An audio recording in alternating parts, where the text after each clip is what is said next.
Welcome back to Catholic Pipes. My name is Kadesh Swanson, and I'm so glad you guys decided to tune in. First, I wanted to say that this is going to be a pipe making video, as you can tell probably by the thumbnail and the title. But I just want to make sure it's clear to everyone out there that I do theological content and I do pipe making content. As Chesterton once said, the pipe, the pint, and the cross go together. So every now and then you will be seeing theological related content and reflections on various aspects of the ancient apostolic Christian faith. And the majority, though, will be usually centered around pipes. So I hope you guys enjoy the content. Remember to always like and subscribe, share, and help boost this channel and the content if you like it. But today, we're going to be talking about stems. And I know, we already did a video about stems, but this one's going to be different. Why? I'm going to take you through the stem making process. And I'm going to try to cover as much as I can throughout the process, and you guys can go ahead and leave questions at the end of the video if there was something that was not covered or maybe something wasn't thoroughly explained to your satisfaction. Please leave it in the comments. So, to begin, stems. Let's call it for what it is. They are probably the most intimate part of the pipe because they go in your mouth. Yes.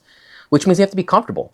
All right? I mean, aside the bowl, which we touch with our hands and the overall aesthetic, this part right here, it goes into the mouth, and so it's got to have certain requirements to make sure that the draw or the air coming through is nice and uninterrupted, and the thickness and the height, the thickness behind the button or the bite zone and the button itself are the right height. So in order to make a stem, we need a pipe.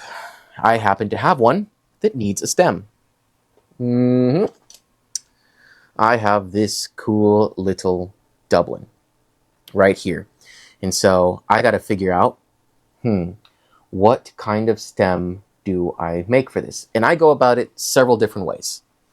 One way is you can definitely take your pipe and on a piece of paper, you can go ahead and draw out. Let me grab some to show you. So the one thing that you can do is I can go into my little sketchbook here that has so many different designs and notes. I can go ahead and I'll show you what I'm doing here in a second. I can go ahead and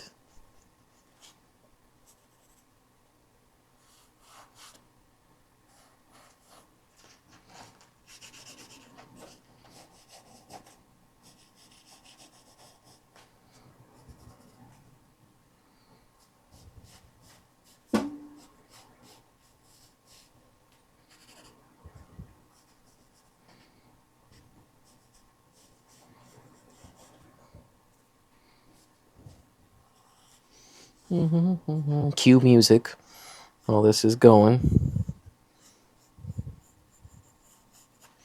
So what I can do is I can take the shank and I can go ahead and take this pipe and I can put it right here. You see that? And I can kind of start determining, I can start drawing the stem in kind of close to proximate proportions to what it'll look like in the end. And I can draw it at various lengths and I can go ahead and see which one do I like best. And quite frankly, for this pipe right here, I'm thinking about doing this tapered stem. Now, one of the things that I personally like to do, there's several, but for me personally, I do have a lot of pipes in my collection, which allows me to do this. But, so one method is you can stick a pipe cleaner in your mortise. Now, when you do that, you can then kind of move your finger along and see how long do I want the stem to be. So this helps you kind of visualize the final product. I mean, heck, even this long would be cool, but I don't want it that long. So I'm thinking maybe something around here might be nice, right? So this is one way to kind of guesstimate.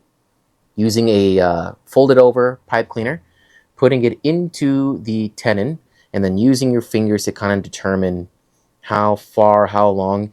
And for instance, this is a straight shank pipe, so the pipe's going to be straight, the stem's going to be straight as well. But in the case if I had a curved one, I can do the same thing and kind of bend the pipe cleaner to kind of see where I want the bend, how extreme the bend should be. So these pipe cleaners can be really invaluable tools. Super simple, but super effective for visualizing. The other thing that I can do in determining my pipe or my stem length is I can even maybe look at I have several reference points. I could potentially make the stem as long as the bowl. I could make the stem as long as the end of the shank from end to end. Or I could do something that's the overall length, which would be from this point, if I were to like do it properly. So from here to here, from here to here, I could make that the stem length. And personally, I think this one would be suited with how short the shank is. I think a longer stem would be good. So I'm going to take the measurement of from the tip of the bowl down and over. That's going to be the length of my stem. Now, the second thing that I personally like to do is, as I mentioned before, I do have a lot of pipes in my collection. And by a lot, I mean probably about 15 nice high-end pipes that I have purchased over the 10 years of my making pipes and collecting pipes. So sometimes I like to take the stems out of them every once in a while and use those as reference points as well, because that's like a even more visceral visualization, because now you have a complete stem. So I actually have a stem laying around here that that broke off from an old factory pipe, but it's actually in the style that I want for this, and it's almost the length, so it gives me a really good visual cue to see how good it looks. So this is the guy right here, and this is the stem essentially we're going to be recreating. See that? It's circular at the base, and then it tapers off towards the end. So I'm going to put this right here. And I am in love with the length. I love the length. I love how it tapers. I think it's going to make this pipe really sing. So now I've got to go and make this stem. So next thing next is picking out the stem material. And I thought I'd do something fun for this particular pipe. So since this shape is called a Dublin, and a Dublin is pretty much kind of like, let's just say it's an upside down triangle or an upside down volcano shape. So it kind of comes to the points will intersect towards the bottom. Doesn't have to come to a point. It can be rounded off. I have another example of a Dublin. Let me go grab that. Intermission. While I look for this pipe.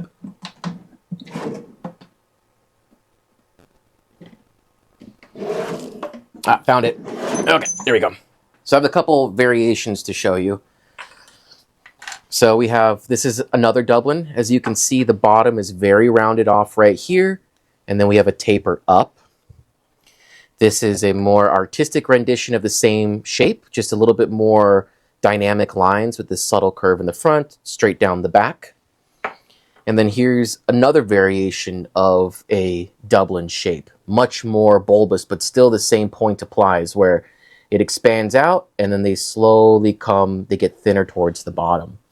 And here's another example of this a bamboo Dublin, of that same shape, but with bamboo on it. So I've been on a Dublin kick lately, just kind of making them and experimenting with the shape. And I think this last couple pipes that you saw in the community posts, you'll see two Dublins. One was black and one was a contrast blast of, once again, messing with the same bowl design, but then messing with the dimensions of the stem. So those ones that you saw on our posts on the community side of our YouTube channel, you'll see that the stems are much longer. So that was just kind of messing with proportions and style. So today we're doing the same thing. We have another Dublin shape, but with a straight shank on it. And now we're going to create this stem. So I thought, for the namesake of the shape Dublin, I think Dublin, Ireland, why don't we actually make a green stem? So this is German Cumberland from the SEM factory. And it's the same, pretty much the same stuff or same material components as black stems, where it is a vulcanized rubber. So it's softer on the teeth as opposed to acrylic, and typically it's a little bit softer and easier to work with than acrylic. Acrylic stems can be very, very tough on the teeth. People like them, because they don't oxidize, which is something you'll notice with these particular pipes or stems, is they like to oxidize, potentially get dull over time. But collectors enjoy them precisely because they're softer on the teeth, and it's the standard. So a lot of people want what's standard. Acrylic, like I said, it's a hardened type of plastic. So one, it's harder to work with. It's tougher on the files. It does not like to bend particularly easily because it's a plastic in nature. When it gets heated up, it can get very, very brittle. So it can snap, it can crack, and then you got to do it all over again. These things tend to heat up under, hot heat and bend really, really well. So they're easier to kind of manipulate this material. And so it's the same thing as black stem material, except this time they add dyes to it to change it to a different color, add marbling. Here's another example of the same classification of material, just a different design. You can see right here, it's got a really cool design pattern. It's striped, so this will make a very interesting looking stem at some point. All right, so what do we need to do? Well, we got to get this thing all prepped because one, you can see there is a diameter disparity. So there is a lot of material that needs to be taken off. And if this is our ideal model, we can see that it is far too long. So with that said, let's go ahead and first get this guy marked up. Let me grab a little marker here. All right, so we have so a couple things that we need to be mindful of. If we want this exact length, we have to remember that both sides, usually one side in particular most of the time, but both, as you cut material, that means both these sides are not perfectly flat. So we have to be mindful that when we chuck this into lathe to face it and make it perfectly flat on either side, we're going to lose some material. So we don't want to mark this as exactly this length. We're going to go ahead and make sure there's a little extra wiggle room to compensate for the uneven edges that we're going to have to trim down. So we're going to get close to exact, and then we're going to bring it down on the lathe to the exact length that we're looking for. So if I lay this out here, I'm just going to go ahead and mark it.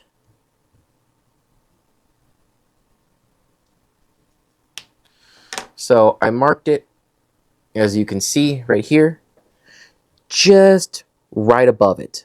So I'm going to go to the bandsaw and I'm just going to cut that part off. And then I know that when I go to the lathe, we're going to trim down to right underneath that line, since it's sitting on top of the mouthpiece. All right, so we're going to do some voiceovers and I'm going to get some feed for you explaining exactly what it is that I am doing. Oh, one last thing. As part of this, we're going to go ahead and also, just to make the stem more festive, we're also going to be using white Delrin for the tenon material. So with some stems, you have what is called an integral tenon, which means that something like this, where this started off as a solid rod, and then the tenon part that goes into the mortise or the shank of the pipe has been trimmed down from the same material. So this is all one piece. There are pros and cons to this, one of which is that this material can kind of get sticky when placed under friction. So if you've ever been to an antique shop and you got an old pipe and you went to get it out, you thought you were going to break the pipe because it was stuck in there. So it can get dry and it can go ahead and get stuck. It does not do well with friction. The other thing too is that this is a weak point right here. So essentially what's going to happen is that there could be a lot of breakage that happens at this point. All right, and these become very hard to repair because since this was integral, and if this breaks off, you're going to have to essentially put a new tenon in. So that makes it very difficult to repair these guys. Whereas you have other material, so this is a great example where this is a smaller pipe and you can't turn a tenon out of Delrin or ebonite to this diameter without it losing extreme integrity. So a stainless steel tenon is used instead, since it's much more durable at these thinner diameters as compared to this. So for this one though, as you saw right here, oh, did it already wipe off? No. As you see right here, this is the length of the stem. I don't have enough material to trim this down to make an integral tenon for this. So I don't have enough material. So I will have to make a tenon to put in here. And since we're keeping with this festive Irish theme for this Dublin, we're going to use a white tenon to go along with this. So let's begin. So what I have is Delrin, as you saw, the white material. I did not explain, but I'll explain right now, that the Delrin is the way that this thing is chemically produced, the way that the bonds and stuff kind of weave together, create this almost self-lubricating type quality to the material itself. So this helps guarantee that that tenon is going to smoothly fit into the mortise and be able to be pulled out relatively easily, as compared to a full integral tenon made of the ebonite or the vulcanized rubber. So right now we're just going to cut a length that we think is good for this. And since it's a longer stem and there is no saddle to it, I can have more room to stick this further up the stem to make sure it does not come out. So we're just going to eyeball it right here. That looks about right. All right, so we got this. This is the beginning to the tenon. So there was quite a bit of prep work that goes into this guy, because remember, we're gluing this inside of the stem. And since we're gluing it inside of the stem, we have to make sure that this sucker is not going to come out, because that's the worst thing, is having a client get a pipe, clean it sometime later, only to have the tenon pop out. That's no bueno, because then now your stem doesn't go back into your pipe, so can't use your pipe. Not fun. All right, let's get over here. Now, first things first, we have to remember that the drill bits that we are utilizing have a little bit of a taper at the end, so it's not completely flat.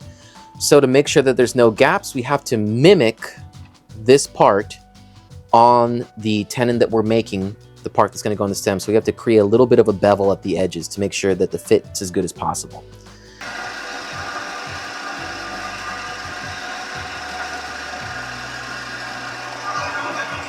A little bevel that matches the shape of the drill bit. So now the next thing that we're going to do is we're going to go ahead and drill out the airway. And for the airway, we use a 5/32 drill bit, which is kind of standard. You can go a little bit under that, but typically you don't go over that, because then what happens is that you create, like, you want the airway to match what you drilled the pipe out with. So we drilled the airway in the bowl itself with 5/32. So now this is going to be the same diameter for the tenon as well.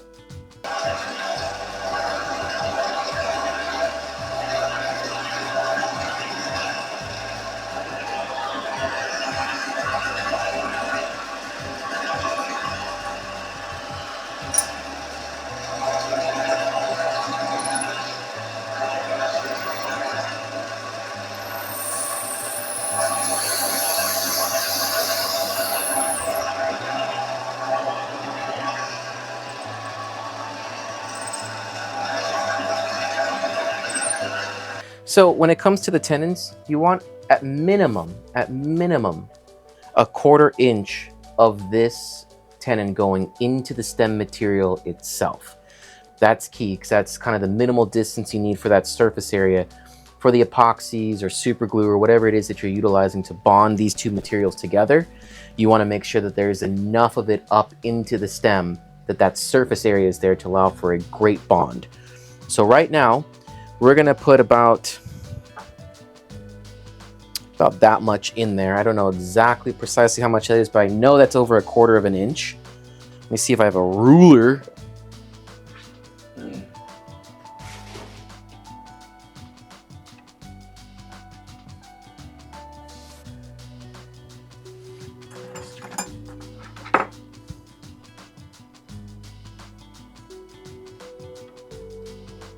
Of course, the inch button doesn't work. So if we look here, got about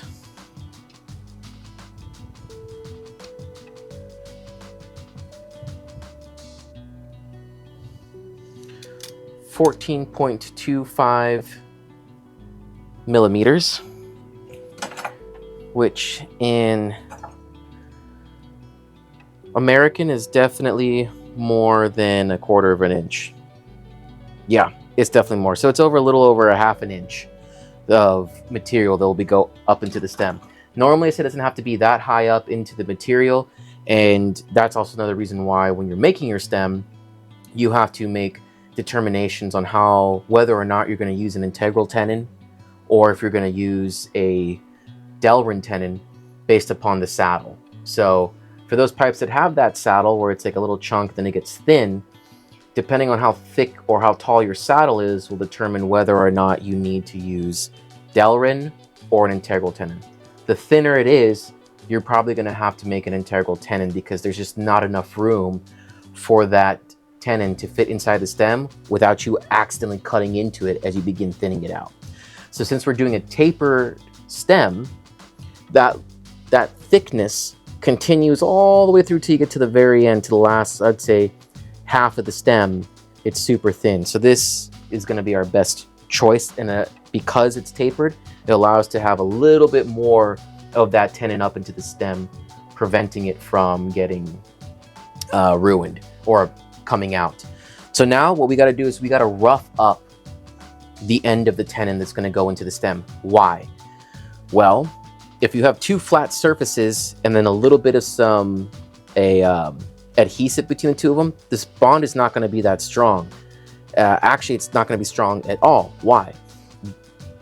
We're going to be drilling out the stem to the exact diameter of this, which means there should be no room. So if you put epoxy inside of the stem where the tenon's going to go, you put it on the tenon itself and you jam it in there, the epoxy or the adhesive is just going to squirt out from into the airway and out the other end, and there's going to be little to no adhesive connecting those two materials together. So to solve that problem, we have to rough up one end on the tenon and we have to rough up the inside of the stem. That will create grooves and pockets for that adhesive to be able to settle into, and then when you jam the two together, those two adhesives will meet in those grooves that you've created, creating a much stronger bond. So first things first, what we're going to do is we're going to go ahead and create concentric circles this way, and then we're going to create lines going up and down along the way. So that way we have grooves going this way and grooves going this way. So you've created like a little matrice in there. So that'll make sure that this tenon doesn't spin in the stem. So that's one thing that can happen, is that if you have concentric circles and then concentric circles inside of the stem, and you jam them together, the epoxy is going to be on the circles. So while your stem may not come out, it could definitely spin. The tenon can spin in there. So to avoid that, we have to make sure we have our grooves going horizontally, intersecting those concentric circles, or yeah, something along those lines. So for that, I have switching out bits here. I have a little cutter bit that I use for this. Honestly, you can use anything sharp to create this, but I like putting it on the lathe so I can get some relatively even spacing. So as you can see, this is super sharp, very pointed. This is going to give me the grooves that I want. And here we go.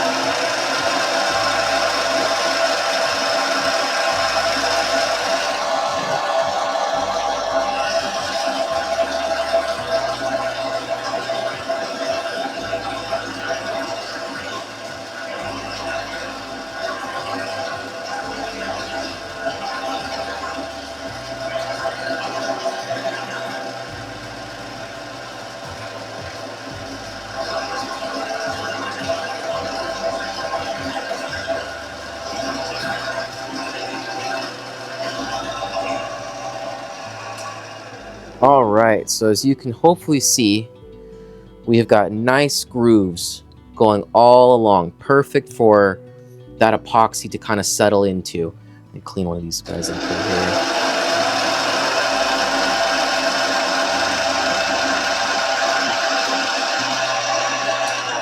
All right, so now we have our grooves. Now that we have our concentric circles, now I'm going to use this same tool bit with this off, and I'm gonna manually rotate it. So what I'm gonna do is I'm gonna get this guy right up in there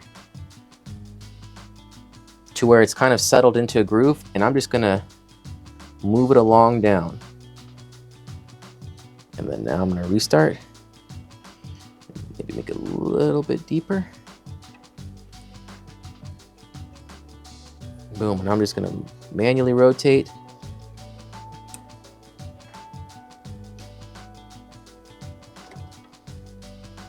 So as you can see, we are now creating those nice lines that are going up and down, creating this matrice that will allow for our glue to settle into its proper place.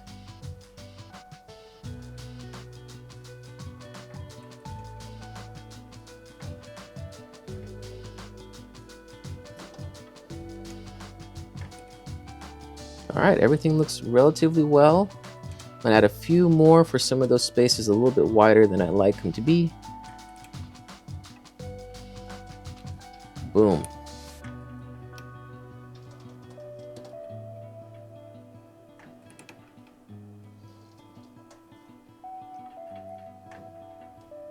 All right, so now we have our tenon that is all prepared and ready for adhesive. It's all nice and scratched up. It's got nice little grooves. This will ensure that our adhesive. So first things first, we're gonna go ahead and cut this thing down to size. So first things first, we're gonna shorten it, get the right length, and then we're gonna go for the right diameter. I'm gonna face each side so they're perfectly flat, and then I'm gonna work on bringing the diameter down. And for that, what I'm gonna use is this piece that I have right here. Now, when you're trying to make something nice, smooth, and shiny, a rounded off edge is gonna be your best bet. If you have a pointed edge like this guy right here, then what's gonna happen is it'll typically create lines as it's dragging across or cutting, it'll create lines. So having a nice rounded off profile is gonna help make sure that the cut is nice and smooth and doesn't leave any artifacts behind. Another thing that we gotta be careful of is that while lathes are precise pieces of machinery, this thing is precise itself, the material is not. So what does that mean? It means you want to avoid moving your stem material out of the chuck as little as possible, because every time you take it out, you move it, you adjust it, you're throwing off the precise drilling or profiles that you're creating. You throw them off ever so slightly. So the more you do it, that degree of inaccuracy will grow. So you want to make sure that this material stays in the lathe as much as possible. Only take it out when you are 100% done. So what you'll notice is that once all the work is done, and we're gonna drill the mortise last, because that way we know that that drill point that we made for the tenon to go in, that it is perfectly dead center. So we're gonna leave it there and then insert the tenon. All right. So first things first, let's face this sucker.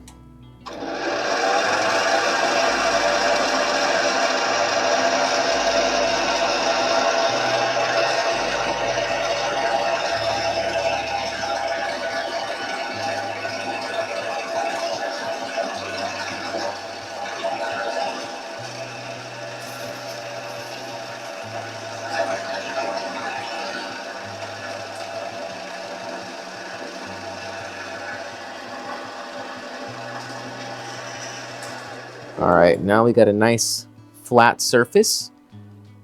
Once the lathe gets spinning, you'll see what I'm talking about in terms of, you know, when you're cutting rods for stems, that either end is not even, hence why we have to face it, but you also take that material into consideration. As you face them, it's gonna reduce the overall length of the stem. So that's what I was saying, always give yourself a little wiggle room so that way you can trim the length down to the exact length you want. Don't cut it out on the bandsaw exactly to the length you want it, because once you trim the edges, it's going to be shorter than what your desired length was.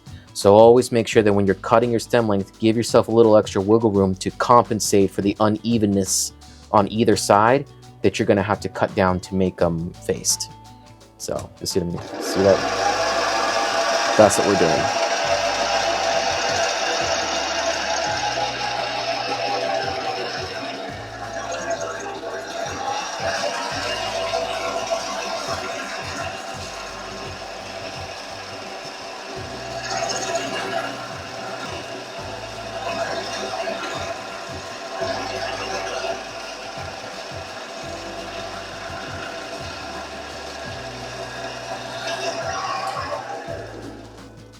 are almost there. Just tightening my chuck up a little bit.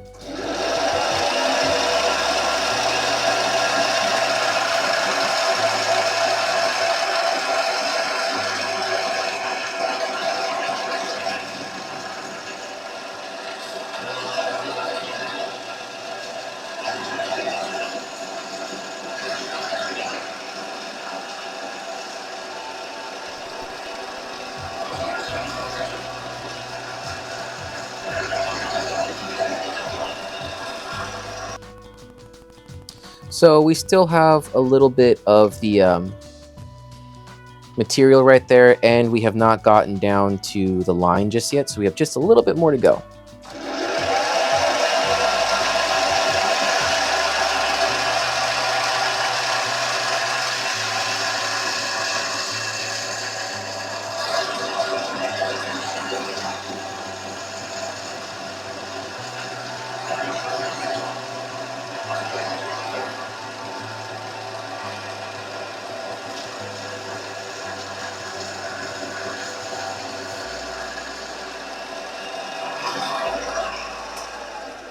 And as you just saw, the material started going from ribbons to powdery.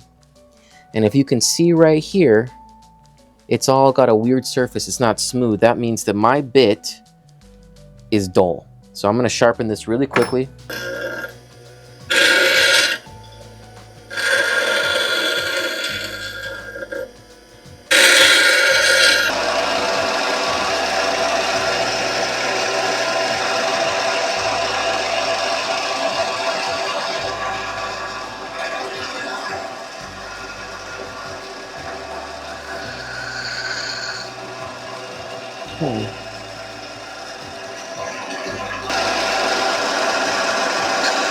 Oh, there we go.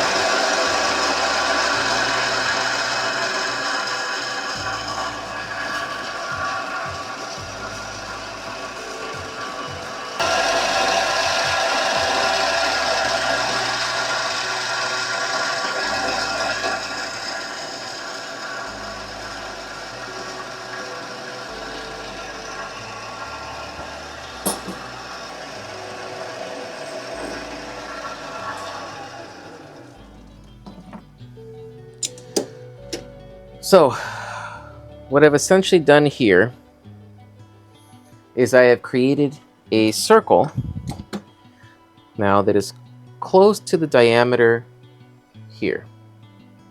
Now, to save myself some time on the lathe, typically what I do, and some people will probably freak out and say that doesn't help, but it helps me, so that's all that matters, is I'm going to go to my grinding wheel and I'm going to trim off as much of this material as possible, then chuck it back into the lathe, and then thin it out from there.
So now I put a live center. So this is a thing that keeps everything centered and it spins with the lathe.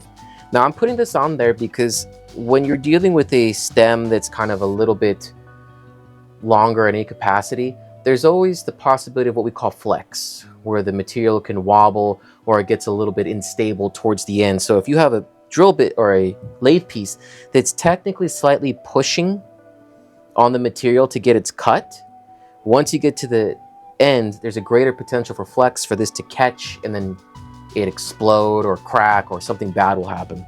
So I put this live center here, and I make sure it's pushed into the material a little bit, so when it starts spinning, it will prevent this from flexing as I get close to the end. So this live tailstock comes in handy.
We've now trimmed this down to, so this is going to be the part of the stem that goes into your mouth. I have just now decided that. So what's next? Well, since we're doing the taper stem, I also like the idea of a fishtail, which is where it starts thinner at the base and it slowly gets wider towards the bit. So with that being said, I used my calipers to measure exactly what the diameter of the shank is. It was 14.10 millimeters. So I left this at 15.3. So that way there'll be an ever subtle flare out to the end of the stem. All right. So that's what I did. I made this a little bit bigger than what that end is going to be. And now I have a 1 millimeter drill bit. This is going to begin the airway at the end of the stem. This is going to be the this is going to help start the connection of the airways and where I make my slot. So I'm just going to go in there and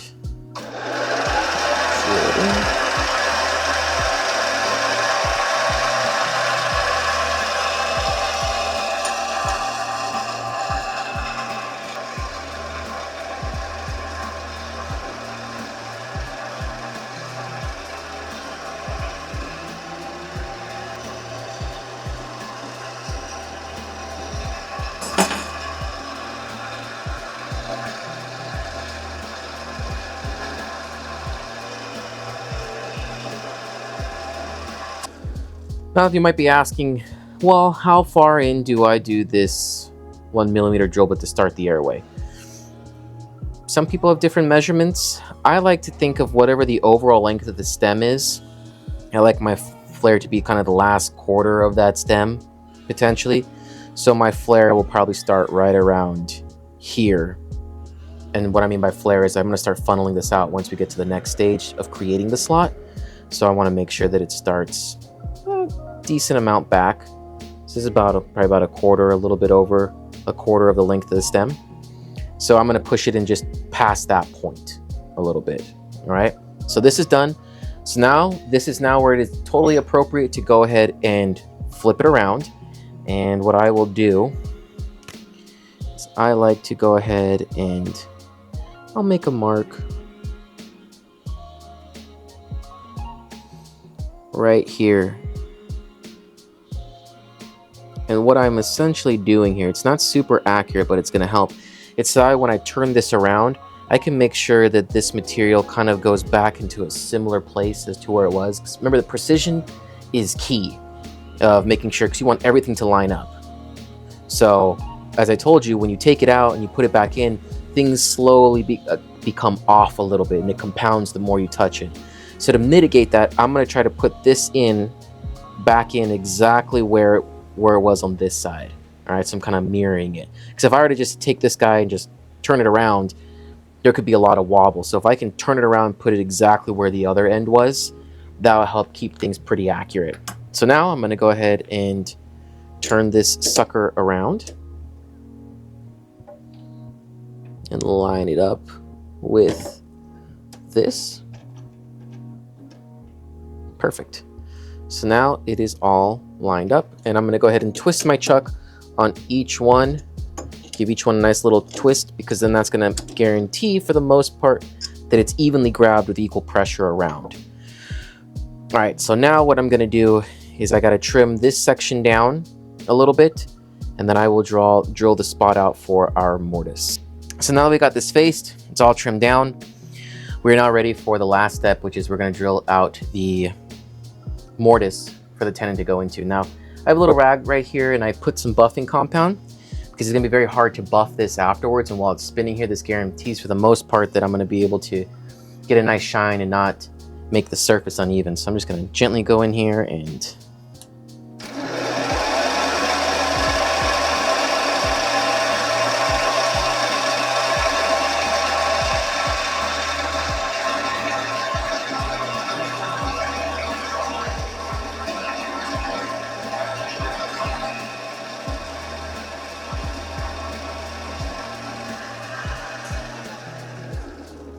so now it's nice. It looks nice.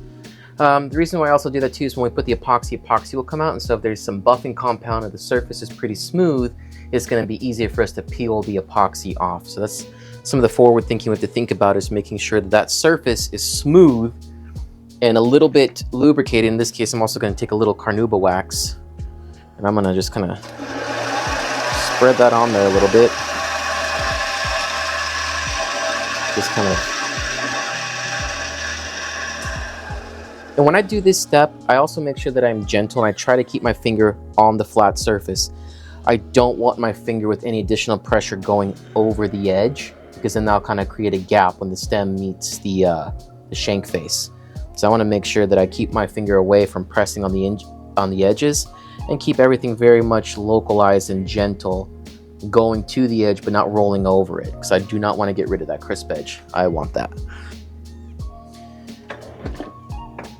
So I should have measured the stem before I put it in there, because now I can't take it out. So a little secret that I do is, if it's in there, take this end, stick it in here, wait till it hooks on, then I bend it over here, pop it out. Now I have the length of my stem. Now I'm going to use this to kind of measure out how far up do I want. If this is the end, we know there are tapers right here, so I want that drill bit. And see how tapered? It goes to a 1 millimeter point, so it's going to connect to the original airway that we made. So I'll use my little cork as a divider, and I think that really do this up to the high end is going to touch first. That puts us roughly where we want to be. All right, so I have this saved. First and foremost, let's get this mortise drilled out for our tenon. I have it marked with how deep it's going to go in.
All right, so now we have this mortise in here. Now, as I was talking about earlier, we roughed up the end of the tenon because we want that surface area, we want those grooves to where the adhesive can rest into it.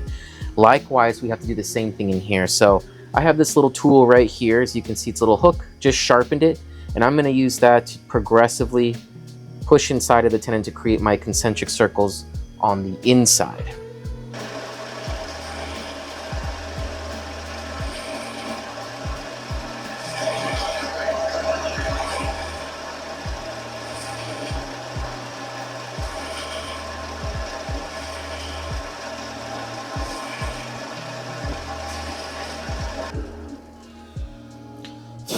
And like before, I'm just going to gently go in there and just pull along, making sure that I don't pull all the way to the end because I could accidentally nick it and then create a lump. We don't want that, so there's precision here. And all we're doing is just creating those vertical lines.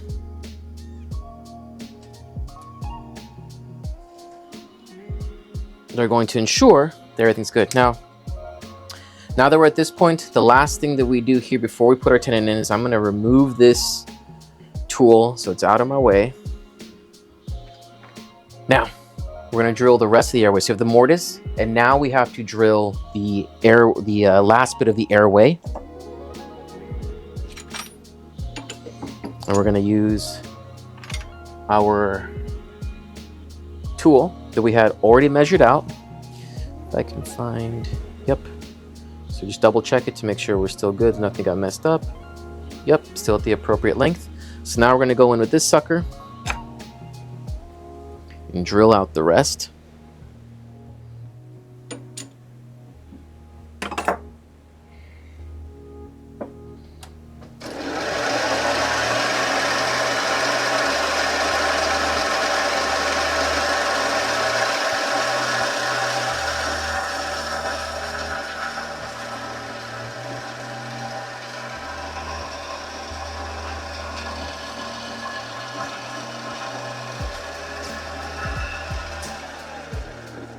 And you'll know when you've hit the other hole or other hole that you've made on this side, because the drill bit, all of a sudden, instead of feeling all this pressure, it'll automatically feel like it's just cutting through butter towards the end. That means that the two holes have connected. So that's good. That's what we want. We want those two holes to connect. All right. Now, the fun stuff. Now what I'm gonna do is I just need to clean this out, because since there's so much dirt in there, that could end up throwing off my measurements. Because if I try to jam the tenon in here now with all that dust in there, it could create a little gap at the very end where it all collects. And so then it won't be a perfect fit. Plus you have all that junk up there. So I'll just take a little pipe cleaner here, just wet it a little bit and then put it in here. Yeah, look at all that.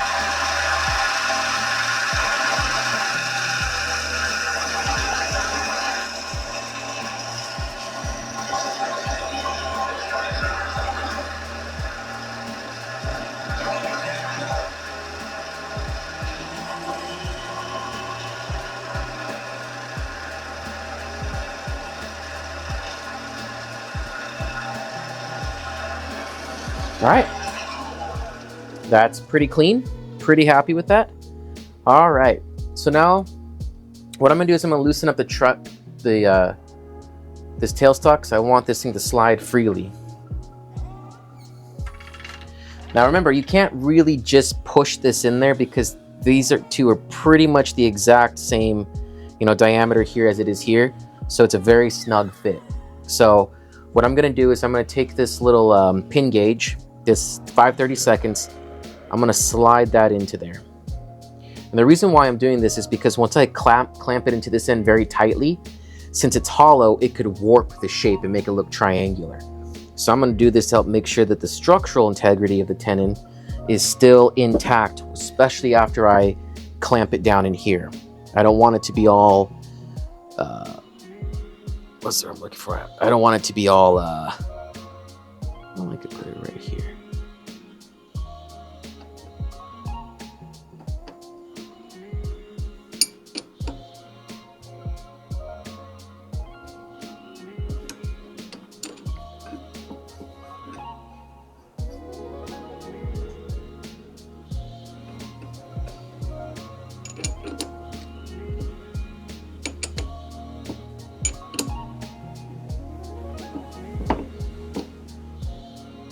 I want it snug. I don't want it too tight to where I make indents in the tenon. I want it just tight enough so it grips it. This is a 2-part, 5-minute quick cure, Bob Smith Industry. Love this brand. Very good. Now, 2 things to be mindful of. I'm going to tell you where I'm going to put the, I'm going to put epoxy all up and down the tenon itself, all over the ridges. And I'm going to do my best to kind of really rub it in there. And the second thing is I'm going to put epoxy in here too. This is the one you have to be careful of. And the reason why is that you don't want a huge amount in there. You want to take a little bit and then just kind of gently rub it in. Because if you have too much and then you slam this sucker in there, it's going to force epoxy all the way into the airway and you're going to have to re-drill it. We don't want to do that. We want to make our job easier. So we're not even going to put epoxy all the way in there. Realistically, we're just going to put, we're only going to put epoxy about halfway into here. And when we slam the tenon in, it's going to push it all the way in. So let's go ahead and start. Equal parts of part A. Part B. This stuff smells like shrimp for some reason. Okay, equal amounts, because we want to make sure we have got a good mix. All right, we're going to give this a good old fashioned mixing. Really want to make sure it's mixed good. I've made the attempt of being lazy with the mixing, and the bond wasn't as strong as it could be, or it took forever to dry, or it never completely set. So that's why I get a little crazy with this and really smear it around, so that way every bit has been perfectly mixed. All right, so I'm going to clean this off a little bit, get a little bit on the end here, and like I said, I'm just going to start about halfway and start pulling a little bit.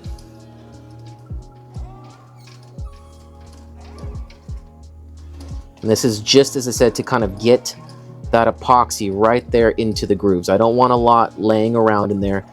I want all of this to be nicely compacted into those grooves there.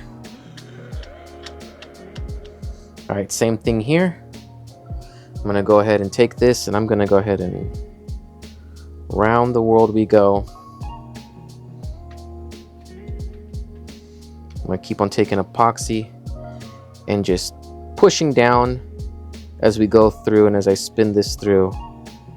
What this is going to do is it's going to go ahead and get that epoxy right into all of those grooves, which is important because we want a strong bond. So we want to make sure that that epoxy is everywhere. Perfect. I see a little bit of something right there I want to get rid of. All right. So now that everything has been lathered up beautifully in epoxy, we're now going to ram this sucker right in. And we go a 1 and a 2, a 1, 2, 3, and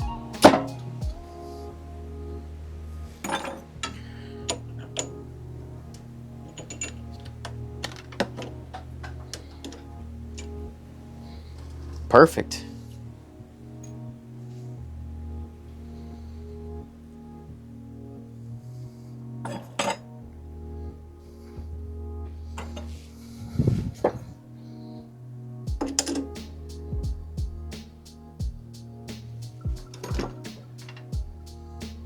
Now we're going to let this sit for about a minute or two because we want this to harden. Because if I tried to go ahead and cut the tenon down at this moment, there's a good chance that it could catch, or the friction might cause it to spin inside of there, heating up the epoxy really hot and then making it lose its adhesive and hardening qualities. So we don't want to do that. We want to let this sit for just about 5 minutes. We're going to let this thing sit, and then we're going to come back, cut this off, and then we can take this whole thing out, and then we'll be ready for part 2.